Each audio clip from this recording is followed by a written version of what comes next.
They're trying to silence me, and more importantly, they are trying to silence you, but we will not be silenced, right?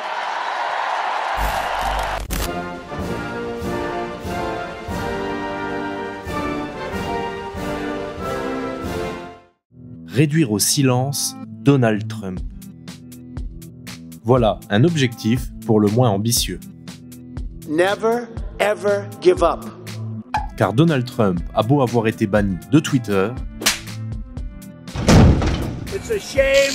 Sa voix continue de porter auprès de son assise électorale qui lui reste fidèle envers et contre tout.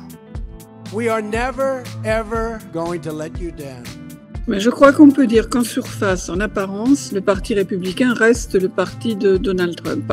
En ce sens que les candidats, les élus qui veulent être réélus, pour la plupart d'entre eux, n'osent pas franchement critiquer l'ancien président. Il est à la fois un poison et une figure du commandeur. C'est-à-dire que, clairement, à la base du parti, le parti lui est acquis. Elle attend le retour de Trump, un peu comme le sauveur. Et alors qu'une nouvelle échéance électorale se précise, l'ombre du 45e président des États-Unis continue de planer sur le parti républicain qui doit composer bon gré mal gré avec cette figure tutélaire pour le moins clivante. Le Parti républicain de l'automne 2022, c'est quand même un parti en crise. C'est un parti qui, il y a 2 ans, a perdu les 2 chambres du Congrès et la Maison-Blanche, et qui là se présente aux midterms, finalement, avec des divisions profondes, même s'il tente de les cacher, autour, au fond, de l'adhésion ou non des candidats à Donald Trump. Il est le grand facteur d'entraînement pour certains, mais aussi de possible déconfiture pour d'autres. Et même si jusqu'à présent il n'y a pas de signe que le Parti républicain se détache de Donald Trump, la présence quotidienne de l'ancien président dans les médias, à la fois à travers ses expressions politiques, mais également toutes les affaires judiciaires qui le concernent et qui se compliquent, c'est pour ce parti vraiment en fait un problème très très très compliqué à gérer.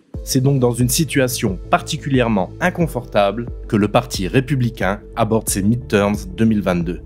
Car s'il lui est difficile de composer avec Donald Trump, il lui serait encore plus difficile de faire sans lui.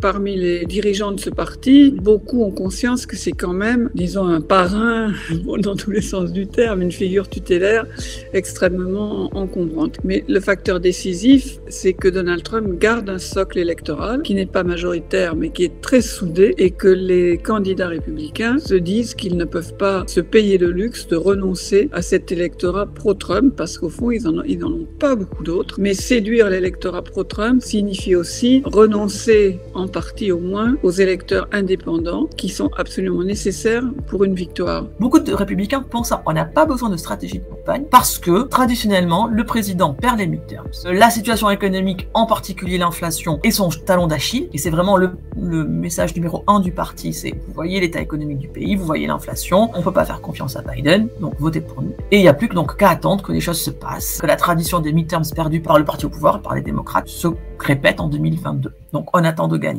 Et si, historiquement, les élections de mi-mandat sont favorables à l'opposition, les récentes décisions de la Cour suprême, en particulier sur l'avortement, pourraient bien pousser les électeurs indécis dans les bras des démocrates.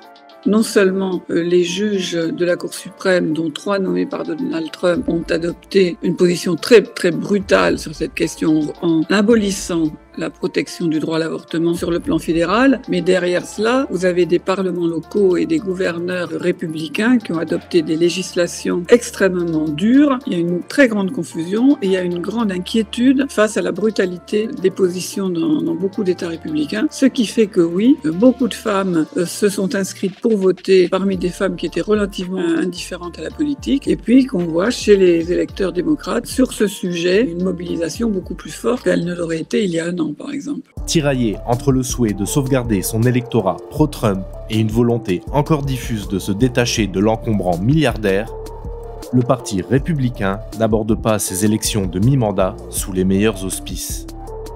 Et ce ne sont certainement pas les récentes déclarations de Donald Trump qui viendront rassurer les républicains les plus modérés en vue de l'élection présidentielle de 2024. We are going to take back our beautiful, beautiful, magnificent White House.